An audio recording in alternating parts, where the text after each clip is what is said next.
Chris adjusted his rearview mirror, glancing at the dark highway behind him. The road was empty, and the only sound was the hum of his car's engine. He'd been driving for hours, trying to put as much distance between himself and the city as possible. The need to escape had been overwhelming, a visceral urge he couldn't ignore. He checked the time on his dashboard. It was well past midnight. He hadn't seen another car for miles, and the isolation was starting to get to him. The only light came from his headlights, casting long, eerie shadows on the asphalt. As he drove, Chris couldn't shake the feeling that he was being watched. He kept glancing at his rearview mirror, half expecting to see a pair of headlights tailing him. But the road remained dark. He tried to dismiss his paranoia, attributing it to fatigue. He hadn't slept in nearly 24 hours, and the adrenaline from his hurried departure was wearing off. His phone buzzed in the cup holder next to him, startling him.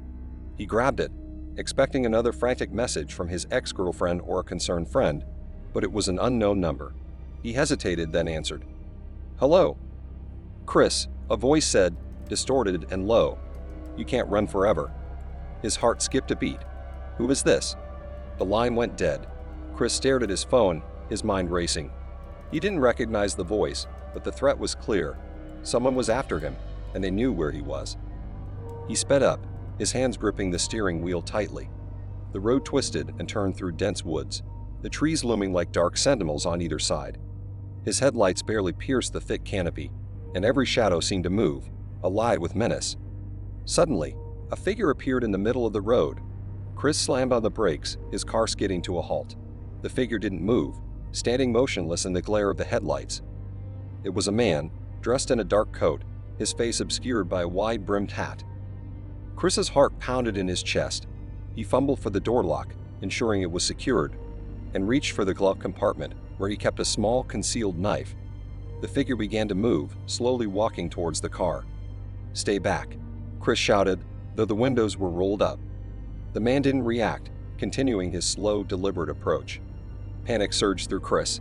He couldn't stay here, trapped in his car, but the man blocked his only escape route. Without thinking, Chris threw the car in reverse, tires squealing as he backed away. The man paused, then started running towards him. Chris's blood ran cold. He reversed as fast as he could, but the man was unnaturally fast, closing the distance with alarming speed. In a desperate bid, Chris swerved the car, turning it around and speeding down the road. He glanced in the mirror and saw the man standing in the middle of the road, watching him leave. His figure grew smaller until it disappeared into the darkness. Chris's mind raced. Who was that man? How had he known Chris would be on this road? The questions were relentless, gnawing at him as he sped through the night. After what felt like an eternity, Chris saw the dim lights of a small gas station up ahead. He pulled in, his hands shaking as he parked. The station was old, its neon sign flickering. He got out of the car, looking around warily. The place seemed deserted. He walked inside, the bell above the door jingling. An elderly man stood behind the counter, peering at Chris through thick glasses. "Can I help you?" the man asked, his voice gruff. Chris nodded, trying to steady his voice. "Yeah, I need some gas. And have you seen anyone strange around here? A man in a dark coat?" The old man shook his head. "No one but you all night. You look like you've seen a ghost." Chris forced a laugh, something like that. He paid for the gas and went back outside to fill up his tank. The night was eerily quiet, the only sound the distant chirping of crickets. As he pumped the gas, he kept looking over his shoulder, half expecting the man to appear out of the shadows. When the tank was full, he got back in the car and locked the doors. He took a deep breath, trying to calm his nerves. He needed a plan, a way to get out of this nightmare. But as he pulled back onto the road, the unease lingered, a dark cloud over his thoughts. The highway stretched out before him, a ribbon of uncertainty in the dead of night. Chris knew he couldn't stop. He had to keep moving, to stay ahead of whatever was chasing him. But deep down, he feared it was only a matter of time before it caught up. Chris continued down the highway, his mind a whirlwind of fear and confusion. The road seemed endless, the darkness pressing in on him from all sides. He felt trapped in a never-ending nightmare, and the memory of the man in the dark coat haunted him. Who was he, and why was he after Chris? His phone buzzed again, making him jump. He grabbed it, his hands trembling. It was another unknown number. Reluctantly, he answered. "Chris," the voice said again, clearer this time. "You can't escape." "Who are you?" "What do you want?" Chris shouted, his voice echoing in the empty car. "You know what you did. It's time to pay."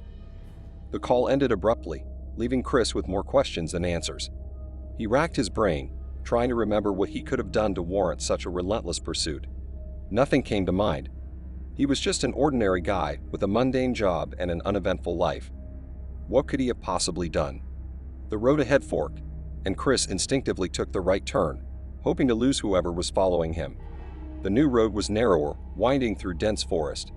His headlights barely illuminated the path, and he slowed down to avoid any sudden turns or obstacles. As he drove, a sign appeared on the side of the road, "Miller's Rest, 5 miles."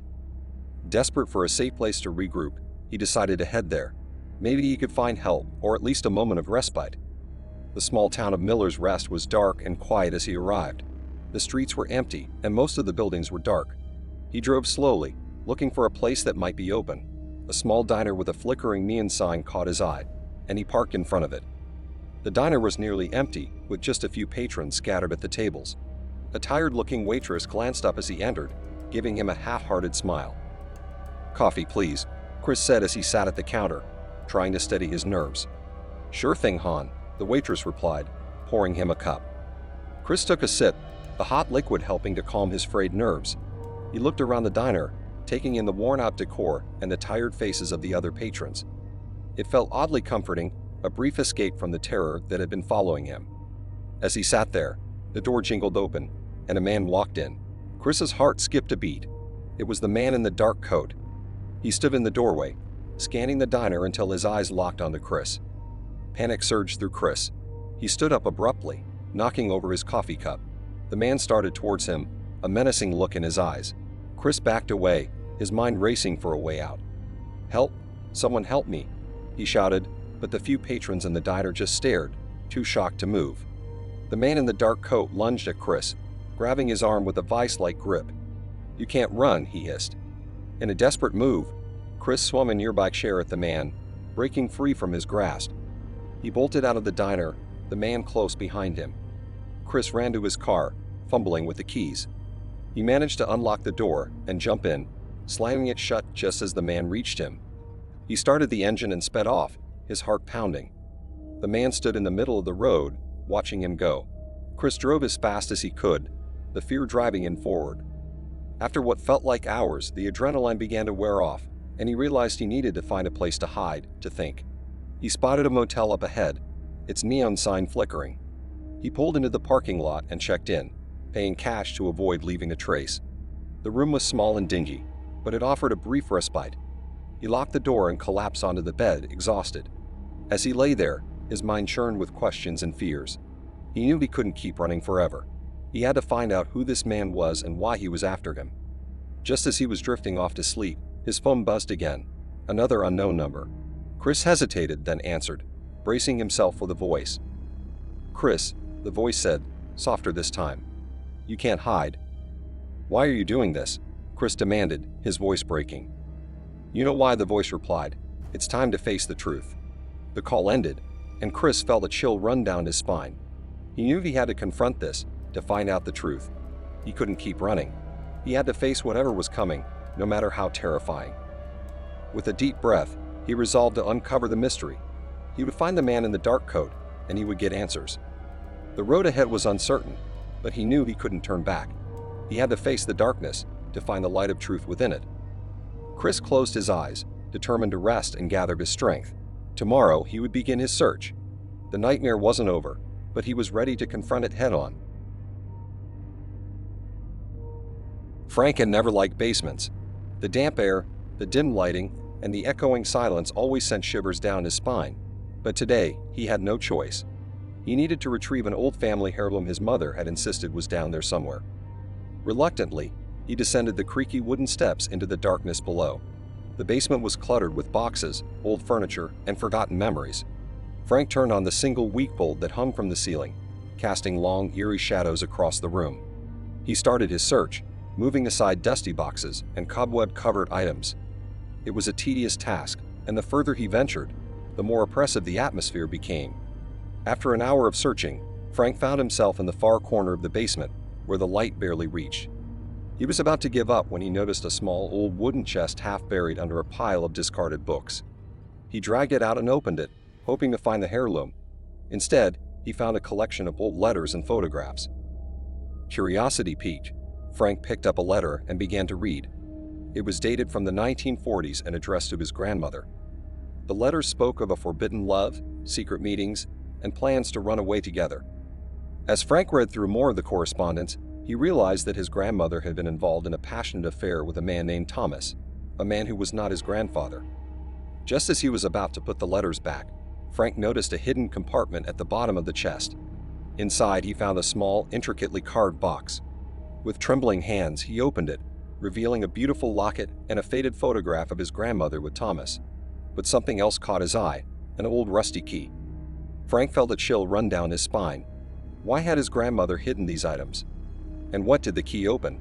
He knew there was only one way to find out. Holding the key tightly, he continued to search the basement, now looking for any locked compartments or doors. After what felt like an eternity, Frank found a small, nearly invisible door behind a stack of old crates.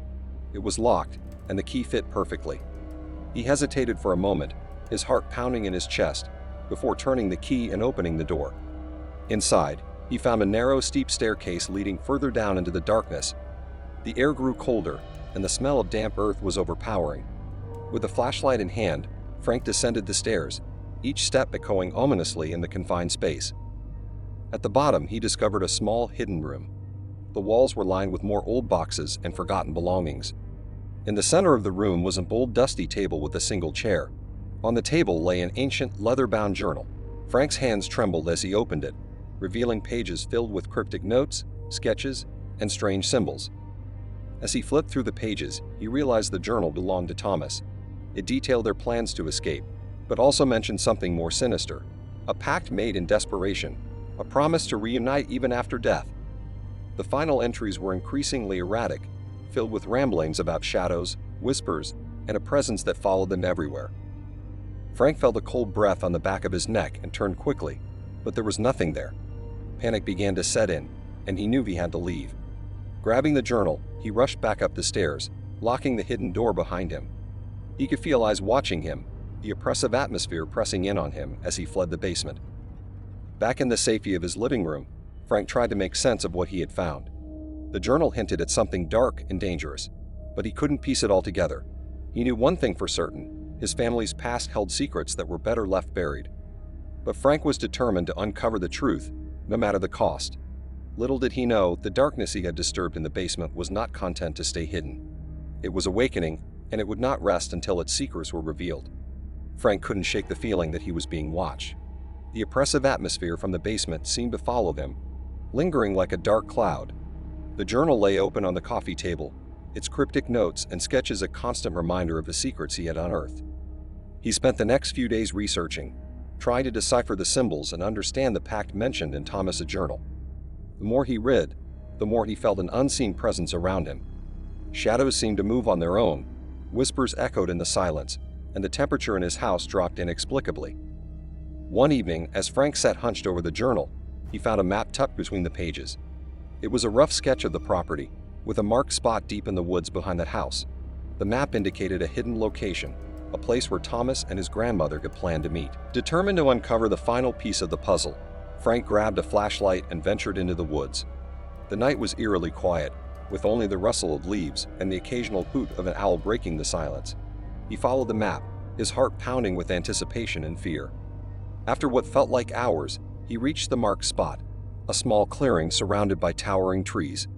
In the center of the clearing was an old weathered stone slab, partially covered in moss. Frank brushed away the debris, revealing an inscription in Latin. His limited knowledge of the language allowed him to make out the words eternal love and sacrifice. Suddenly, the air grew colder, and a thick fog rolled in, obscuring his surroundings. Frank's flashlight flickered and then died, plunging him into darkness. Panic set in as he felt a presence behind him. Turning around, he saw a shadowy figure emerging from the fog. It was Thomas, or what was left of him. His eyes glowed with an otherworldly light, and his face was twisted in an expression of torment. Frank stumbled backward, his mind racing. The journal's warnings echoed in his head. Thomas had made a pact to reunite with his love, but at a terrible cost.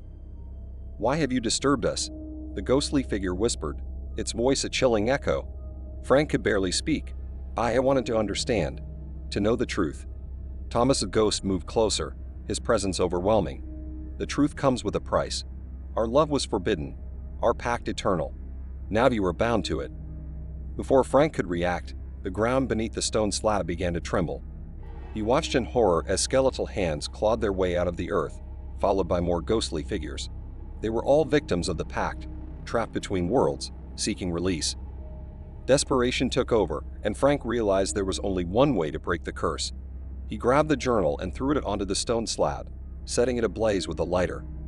The fire roared to life, consuming the pages and the secrets within. The ghostly figures writhed and screamed, their forms dissipating into the night. As the fire died down, the fog lifted, and the oppressive presence vanished. Frank stood alone in the clearing, the weight of the past lifting from his shoulders. He knew the curse was broken, but the cost had been high. The journal, the letters, and the hidden room in the basement were all gone, leaving only memories and unanswered questions. Exhausted, Frank made his way back home, the first light of dawn breaking through the trees. He knew he had to move on, to let go of the past and the dark secrets it held. But the experience had changed him, leaving scars that would never fully heal. From that day forward, Frank never ventured into the basement again. The heirloom his mother had mentioned was forgotten, replaced by the haunting memories of what he had uncovered. He had faced the darkness and survived, but the shadows of his family's past would always linger, a reminder of the secrets that should have remained buried.